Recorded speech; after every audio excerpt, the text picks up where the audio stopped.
Welcome to the deep dive. This time, we're exploring communityship. It's kind of a new way of thinking about companies and organizations and how they could function. Yeah. You've provided some really thought-provoking material for this deep dive, including a paper on design considerations for communityship and an article by renowned management thinker Henry Mintzberg. Yes, we'll be examining what communityship is all about, its potential benefits, and even some arguments against it in the business world. Okay, so let's dive right in. What exactly is communityship? It sounds like something you'd find in a self-help book. Right. Not necessarily in a boardroom. You're right. It's not a term you hear every day in the business world. Communityship refers to a philosophy and organizational structure that prioritizes community-driven decision-making, shared ownership, and collective responsibility. Okay. It's a shift away from traditional hierarchies and towards a more collaborative and inclusive approach. So it's less about the CEO calling all the shots. Right. And more about a company operating like a well-oiled team where everyone has a voice and a stake in the game. Exactly. One of the key characteristics of communityship is a shared purpose that unites everyone in the organization. Instead of just focusing on individual goals or departmental targets, everyone is working towards a common objective that they believe in. I can see how that could create a strong sense of camaraderie and motivation, almost like a sports team. Yeah. Striving for a championship. Everyone's pulling in the same direction. Precisely. And with that shared purpose comes collaborative decision-making. In a communityship model, decisions aren't just handed down from the top. Instead, they're made collectively, involving input from people at all levels of the organization. That sounds empowering. Yeah. But also potentially chaotic. Yeah. How do you get anything done efficiently when you have so many voices in the mix? Right. Would it be like herding cats? Well, that's where open communication and transparency become crucial. For communityship to work, information needs to flow freely, and decisions need to be made in an open and accountable way. I guess that makes sense. Yeah. It's like having a healthy debate where everyone feels safe to share their ideas and perspectives, knowing they'll be heard and respected, even if there are disagreements. Exactly. And that leads us to another important element of communityship: empowerment. Okay. In a communityship-driven organization, everyone has the opportunity to contribute their unique talents and perspectives. So it's not just about inclusivity in terms of representation. It's about genuinely valuing diversity of thought and making sure everyone feels like their contributions matter. Absolutely. And when people feel empowered and valued, they're more likely to take ownership of their work and feel a sense of responsibility for the success of the organization as a whole. Okay, I'm starting to see how this all ties together. You've got this shared purpose that unites everyone, collaborative decision-making that empowers people, and open communication that builds trust and transparency. It sounds like a recipe for a highly engaged and motivated workforce. It certainly can be. And because communityship fosters this sense of shared ownership and responsibility, organizations that embrace this model tend to be more adaptable and resilient in the face of change. Okay. They can respond to challenges more quickly and effectively because they're not relying on a few people at the top to make all the decisions. So they're more like a nimble startup than a lumbering corporation, even if they've been around for a while. Exactly. And one more thing that often goes hand in hand with communityship is a strong focus on social impact. Organizations embracing this philosophy often have a broader mission beyond just making profits. They want to make a positive difference in the world, whether it's through their products, services, or their community involvement. So there's a sense of purpose that goes beyond the bottom line. Right. They're driven by a desire to contribute to something larger than themselves. Precisely. Now let's shift gears a bit and explore how these ideas connect with Henry Mintzberg's work. He doesn't explicitly use the term communityship, but his thinking aligns with many of these principles. That's what I found so fascinating. His article really resonated with the whole communityship concept. Absolutely. It's like he's providing a different lens through which to view the same ideas. Absolutely. Mintzberg is deeply concerned about what he sees as the erosion of community in modern companies. Okay. He believes we've become too fixated on individual leadership, especially. Yeah. The heroic kind. And this has come at the expense of genuine community. That makes sense. Think about all the business books and articles that focus on the lone visionary leader at the top. Exactly. It's like we've created this cult of personality around leadership. Exactly. And Mintzberg argues that this overemphasis on individual leadership can actually be detrimental to community building. He advocates for what he calls engaged management, where leaders are actively involved, but they also empower others to take initiative and share responsibility. So it's about striking a balance. Precisely. It's not about abandoning leadership altogether, but it's about recognizing that leadership can be distributed and shared. Precisely. And one of Mintzberg's most compelling points is that strong community is often found in places where we might not expect it. He points to companies like Toyota, Pixar, and Semco, which have all achieved remarkable success through their commitment to community. I love that Ed Catmull quote about Pixar. He basically said that their string of hit movies wouldn't have been possible without their vibrant community, where everyone feels like they're part of something extraordinary. Right. It's pretty amazing to think that a company known for its creativity and innovation attributes its success to a strong sense of community. It really speaks to the power of community to unlock human potential. Yeah. And yet, as you pointed out earlier, community often seems to fade in many companies as they mature and grow. That's what I find so perplexing. It's like that initial spark of passion and shared purpose gets lost. Yeah. Somewhere along the way. You'd think that as a company grows, it would have even more opportunity to cultivate a strong community.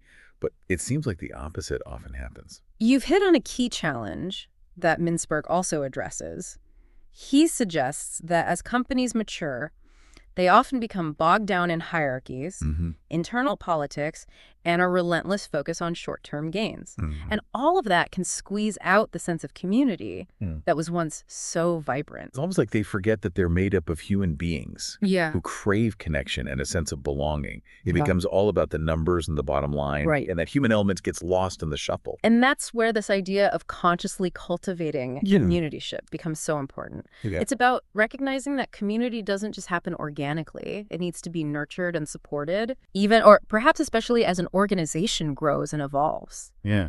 You know, as we were talking about the challenges of maintaining community in growing companies, it made me think about how we often overlook those who are in the best position to cultivate community, middle managers. That's a great point. We always hear about CEOs and visionary leaders, but middle managers are often the unsung heroes, aren't they? Exactly. Mintzberg argues that they're the key to building communityship from the middle out. They have this unique perspective. They understand the big picture strategy from the top, but they're also in the trenches, working directly with their teams and dealing with the day-to-day realities of the business. They're like the bridge between the vision and the execution. Right. And because they're closer to the action, they can see those little pockets of community that are already forming organically. Precisely. And they can nurture those pockets, fan those flames into something bigger.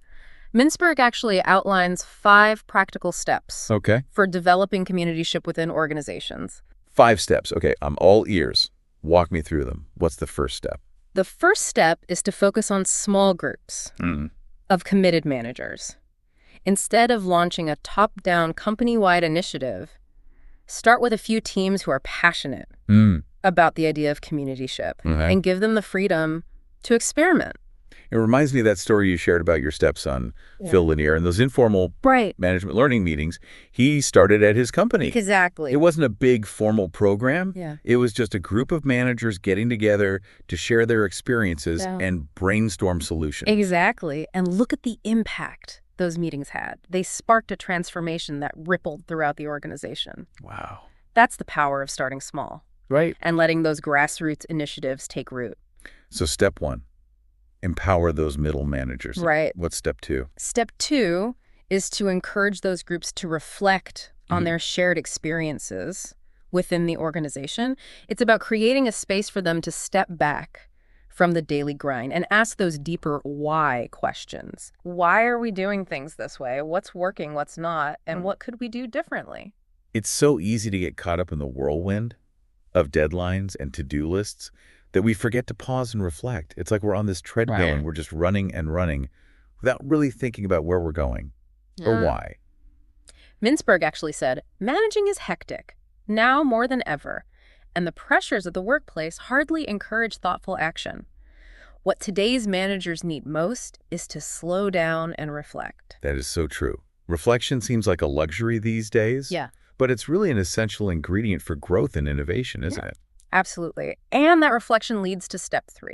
Okay. Translate those reflections into action. It's not enough to just think about things differently. You have to actually put those insights into practice. So those middle manager groups should be experimenting, testing out new ideas, and launching small initiatives based on their reflections. Exactly. It's about fostering a culture of entrepreneurship where people at all levels feel empowered to contribute their ideas and drive change from within. So it's not just about top-down strategy anymore. It's about tapping into the collective wisdom and creativity of the entire organization. Precisely.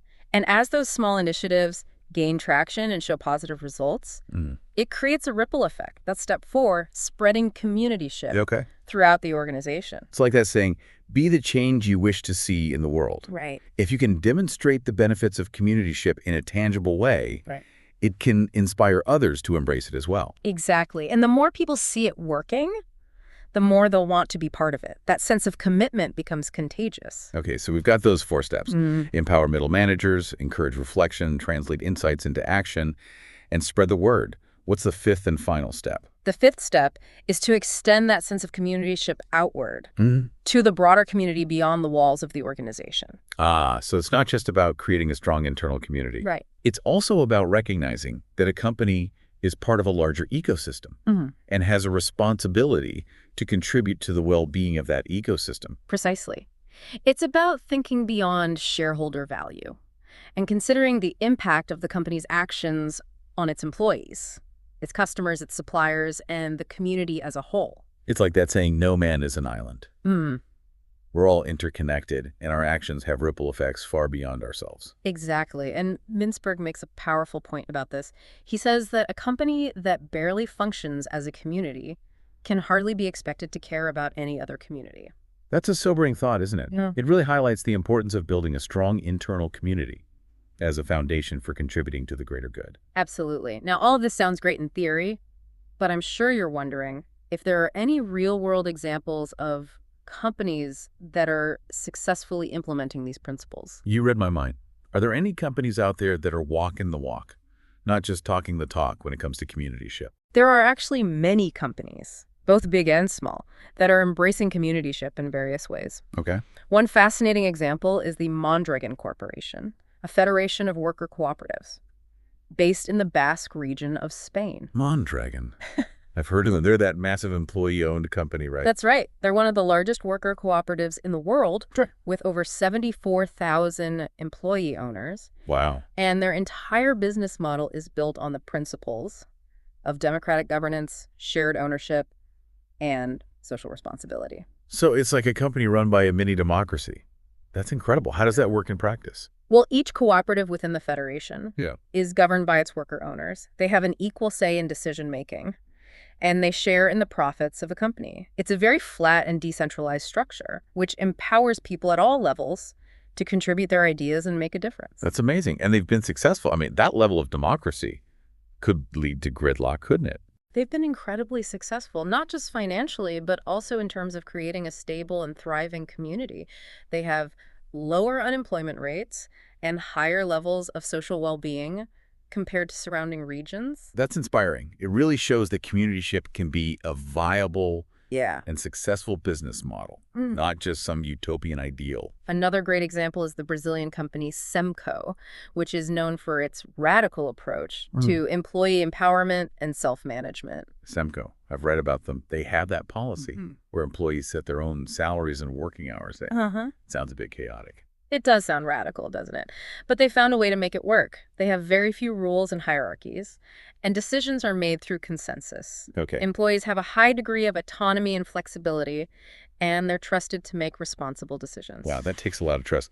But I can see how that kind of empowerment could lead to a very engaged and motivated workforce. Exactly. And the results speak for themselves. They have high levels of employee satisfaction, innovation, and financial performance. So we've got these 2 really interesting examples, Mondragon with its worker cooperative model and Semco with its radical self-management approach. Are there any examples of more traditional companies Absolutely. that are incorporating communityship principles in a less extreme way? Many companies are experimenting with elements of communityship without completely overhauling their structures. Okay. One example that comes to mind is the outdoor clothing company Patagonia. Patagonia, I love their clothes. Yeah? And I admire their commitment to environmental and social responsibility. But how does that translate into communityship? Well, they've created a very strong internal culture that emphasizes collaboration, transparency, and a shared passion for their mission. They also have a very flat organizational structure and encourage employee feedback and involvement in decision-making. So it's about aligning everyone around a common purpose that goes beyond just making profits. Exactly. And it's about empowering employees to be active participants in shaping the company's direction, not just cogs in a machine. Exactly. They've found a way to weave communityship principles into the fabric of their company culture. Okay. And it's not just Patagonia. Another great example is the software company Buffer. Buffer. I've heard of them. They're the ones who share all their internal information publicly. Right. Including salaries and financials, right? Right. That's incredibly transparent. They are. They believe in open communication and trust. They also have a very strong focus on building a positive and supportive company culture, even though most of their employees work remotely. So they're finding creative ways to foster community and connection, even in a virtual environment. Exactly. It's like they're defying the odds. Exactly. They use tools like Slack, Zoom, and online forums to create spaces for interaction and collaboration. And they're constantly experimenting with new ways to build community among their distributed team.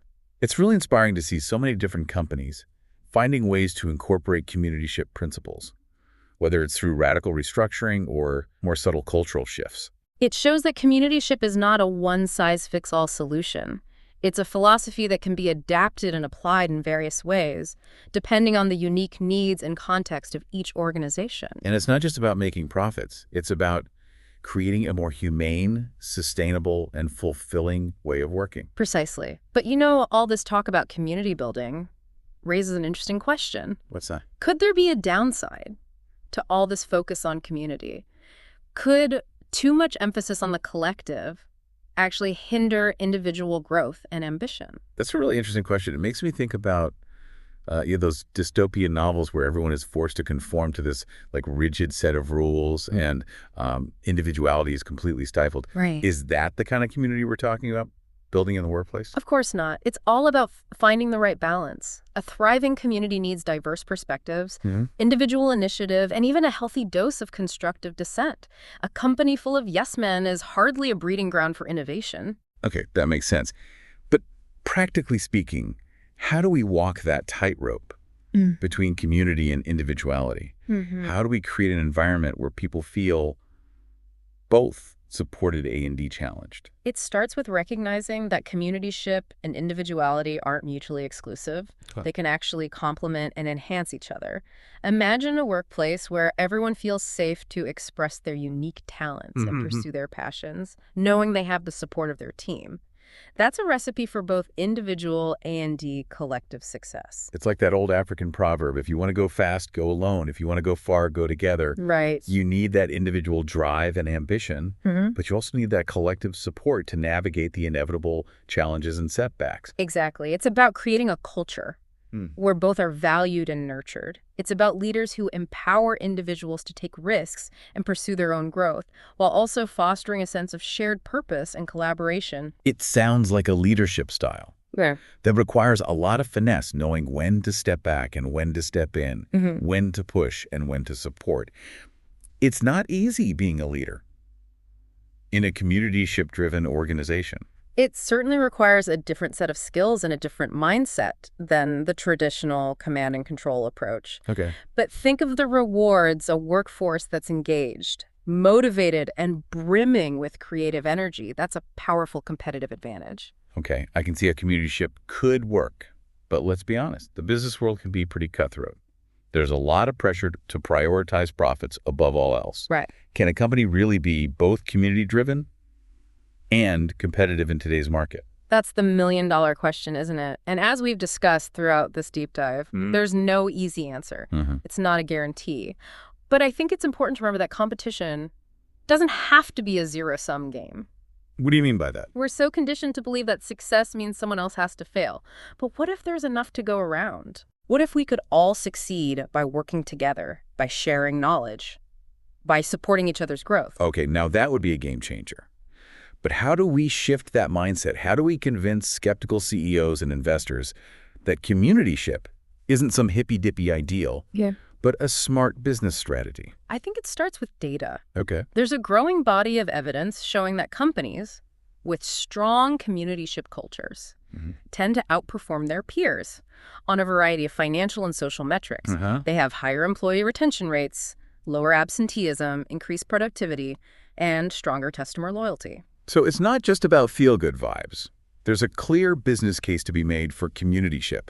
It's not just the right thing to do, it's also the smart thing to do. Exactly. And as more and more companies embrace communityship principles and demonstrate their effectiveness, it will become harder for the skeptics to ignore. It's about creating a new paradigm, a new way of thinking about business that's both profitable and purposeful. It's like we're moving from a scarcity mindset to an abundance mindset. Instead of fighting over a limited pie, we're creating a bigger pie that everyone can share in. Exactly. And that shift in mindset is what's going to drive real change. It's not just about adopting a set of practices. It's about transforming our fundamental beliefs about what's possible. This whole conversation's been incredibly inspiring, but I have to admit it also feels a bit daunting. It's like, where do we even begin? How do we start to make this vision a reality? The most important thing is to start small. Okay. Don't try to change everything overnight. Pick one team, one department, one initiative, and start experimenting with communityship principles. See what works, what doesn't. Learn as you go. So it's about those baby steps, those small acts of kindness and connection that can create a ripple effect. It's about building community one interaction at a time. Precisely. And don't be afraid to share your stories, share your successes, share your failures, share your learnings. The more we talk about communityship, the more we normalize it, the more we create a movement that can truly transform the world of work. That's a powerful message. So to all of our listeners out there, we leave you with this question. What small step can you take today to build a stronger sense of community in your own workplace, in your own community, in your own little corner of the world? Remember, even the smallest actions can have a ripple effect, and together we can create a future where community thrives. Thanks for joining us on this deep dive. Until next time, keep exploring, keep connecting, and keep believing in the power of community.